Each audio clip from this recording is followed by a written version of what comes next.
Hi friends, this is Vivek Patel and welcome to my channel. कुछ time पहले मैंने Instagram account पे एक पोल क्रिएट किया था जिसमें मैंने अपने फ्रेंड से पूछा था कि मल्टीविटामिन सप्लीमेंट लेने चाहिए या नहीं लेने चाहिए। तो काफ़ी अच्छा रिस्पॉन्स मिलने के बाद मैंने डिसाइड किया कि इस पे एक कंप्लीट वीडियो बनाया जाए जिसमें मैं आपको पूरी डिटेल में बताऊं कि मल्टीविटामिन सप्लीमेंट लेने चाहिए या नहीं लेने चाहिए। तो आज हम बात करने वाले हैं मल्टीविटामिन सप्लीमेंट के बारे में। जी हाँ, अगर आप मल्टीविटामिन सप्लीमेंट लेने के बारे में सोच रहे हो, अगर आप लेना चाहते हो तो क्यों लेना चाहिए, अगर आप नहीं लेना चाहते तो क्यों नहीं लेना चाहिए, अगर आप इसके बारे में लेने की सोच रहे हो या फिर अगर ऑलरेडी ले चुके हो तो कौन कौन सी चीज़ों का ध्यान रखना चाहिए, ये सब चीज़ें मैं आपको इस पूरे वीडियो में डिस्कस करने वाला हूँ। तो कीप वॉचिंग। विटामिन्स हमारे ओवरऑल हेल्थ के लिए बहुत ज़रूरी है। ये हमारी बॉडी में अलग अलग तरह के रोल प्ले करते हैं। अगर आपकी बॉडी को न्यूट्रिशन प्रॉपर मात्रा में नहीं मिल रहा है तो उससे बॉडी में नेगेटिव इम्पैक्ट हो सकती है और जिससे हमें कई तरह के डिसीज होने के चांसेस बढ़ जाते हैं। सो न्यूट्रिशन से होता क्या है कि न्यूट्रिशन आपकी बॉडी को एनर्जी प्रोवाइड करने से लेके बॉडी के हर एक फंक्शन प्रॉपरली वर्क करे, उसके लिए बहुत ज़रूरी है। तो कौन कौन से इंपॉर्टेंट विटामिन हमारी बॉडी के लिए ज़रूरी है, मैंने यहाँ पे जो लिस्ट आउट किए हैं विटामिन वो हमारी बॉडी के लिए बहुत ज़रूरी है। विटामिन ए स्किन, आई और इम्यून हेल्थ के लिए ज़रूरी है।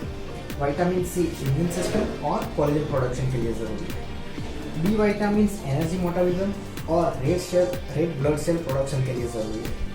Calcium, magnesium, vitamin D, vitamin के एंड जिंक हमारे बोन हेल्थ के लिए ज़रूरी है। विटामिन ई एंड सेलेनियम हमारे सेल्स को डैमेज होने से बचाते हैं। तो ये हो गए इम्पोर्टेंट विटामिन जो हमारे बॉडी के लिए ज़रूरी है। तो ये सब विटामिन और मिनरल लेने के लिए क्या आपको मल्टीविटामिन सप्लीमेंट लेने चाहिए?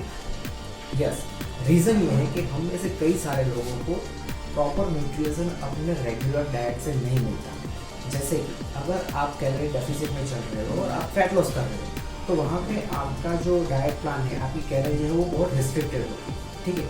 वैसे ही अगर आप कैलोरी सरप्लस में चल रहे हो, आप वेट गेन कर रहे हो तो कुछ चीज़ें अवॉइड करने के लिए और आप अपना कैलोरीज जो है वो मैनेज करने के लिए हम कुछ चीज़ें अवॉइड करते हैं।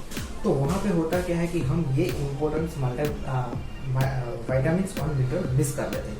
तो उसी गैप को फिल करने के लिए हमें मल्टीविटामिन सप्लीमेंट लेना चाहिए। तो अब बात आती है कि हम मल्टीविटामिन चूज़ कैसे करें। अगर आप मल्टीविटामिन बाय करने जा रहे हो तो कुछ चीज़ों का आपको ज़रूर ध्यान रखना चाहिए। जैसे कि बाय करने से पहले उसमें आप चेक कीजिए कि ऑल एसेंशियल न्यूट्रिएंट्स है कि नहीं, जो हमें न्यूट्रिएंट्स चाहिए वो सब या फिर मैक्सिमम क्वांटिटीज में वो न्यूट्रिएंट्स अवेलेबल है कि नहीं, वो ज़रूर चेक कीजिए। सेकंड, अगर है तो कितने विटामिन और न्यूट्रिएंट्स उनमें एडेड है।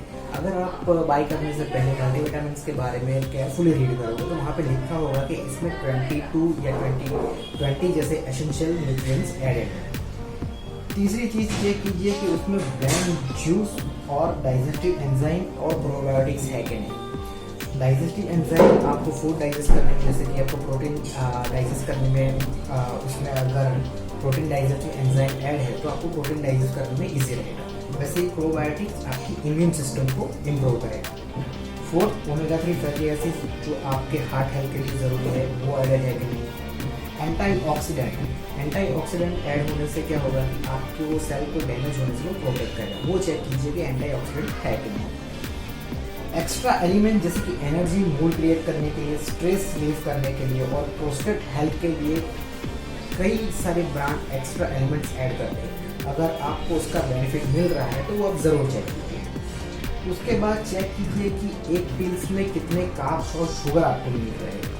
ये ग्राम में लिखा होगा तो ये इम्पोर्टेंट है। अगर शुगर और कार्ब्स की वैल्यू ज़्यादा है तो वो ब्रांड और वो प्रोडक्ट आप अवॉइड कर सकते हैं। वेजिटेरियन है तो आप चेक कीजिए कि रो फूड या फिर होल फूड में से वो बनाया है कि नहीं। अगर आपको किसी चीज़ की एलर्जी है तो चेक कीजिए कि वो ग्लूटेन फ्री है, डेयरी फ्री है, उसमें पीनट, सोया, एग, फिश और शेल फिश नहीं होनी चाहिए। No artificial colours, flavour, sweetener, preservative और शुगर, ये चीज़ें तो बिल्कुल नहीं होनी चाहिए। तो बाय करने से पहले ये कुछ इम्पोर्टेंट पॉइंट है जो आप ज़रूर चेक कीजिए कि वो सब है और कुछ चीज़ें हैं जो नहीं होनी चाहिए। मार्केट में कई सारे ब्रांड के प्रोडक्ट अवेलेबल है जो हमारी न्यूट्रिएंट नीड को स्पेसिफिकली ध्यान में रख के बनाए गए हैं। बॉटम ऑफ लाइन ये है कि अगर आपका एक वेल बैलेंस डाइट है जिससे आपको न्यूट्रिएंट मिल रहे हैं, तो वहाँ पे आपको मल्टीविटामिन सप्लीमेंट लेने की जरूरत नहीं है। जी हाँ, जिसका डाइट बैलेंस है और जिसको ये न्यूट्रिएंट मिल रहे हैं उसके लिए ये कोई ज़रूरी नहीं है। अगर आपको मल्टीविटामिन लेना हो तो सही मल्टीविटामिन लीजिए जो आपकी बॉडी के लिए सही रहे। लेने से पहले ये सब चीज़ों का जरूर ध्यान रखिए। आपको कोई एलर्जी नहीं है, आपको कोई हेल्थ कंडीशन है, कितनी पिल्स डेली लेनी चाहिए और आपका बजट क्या है। मल्टीविटामिन में कैल्शियम और मैग्नीशियम आपको मैक्सिमम ब्रांड के प्रोडक्ट में नहीं मिलेंगे, क्योंकि कैल्शियम और मैग्नीशियम बॉडी को बड़ी मात्रा में चाहिए जो एक पिल में सेट नहीं होगा। अगर आपको वो लेना हो तो वो आप एक्स्ट्रा सप्लीमेंट एज ऐड कर सकते हैं। तो ये थी इन्फॉर्मेशन अबाउट मल्टीविटामिन सप्लीमेंट के बारे में, जिसमें हमने देखा कि कौन कौन से विटामिन और मिनरल हमारी बॉडी के लिए ज़रूरी है। अगर आप मल्टीविटामिन सप्लीमेंट लेना चाहते हो तो लेने से पहले कौन कौन सी चीज़ों का आपको ध्यान रखना चाहिए। अगर आपको ये कंटेंट पसंद आया हो तो वीडियो को लाइक और शेयर जरूर कीजिए और चैनल को सब्सक्राइब करना ना भूलें। और हाँ, बेल आइकन को जरूर दबाएं जिससे नेक्स्ट वीडियो की नोटिफिकेशन मिलती रहे। Thank you for watching this video. Take care, bye bye.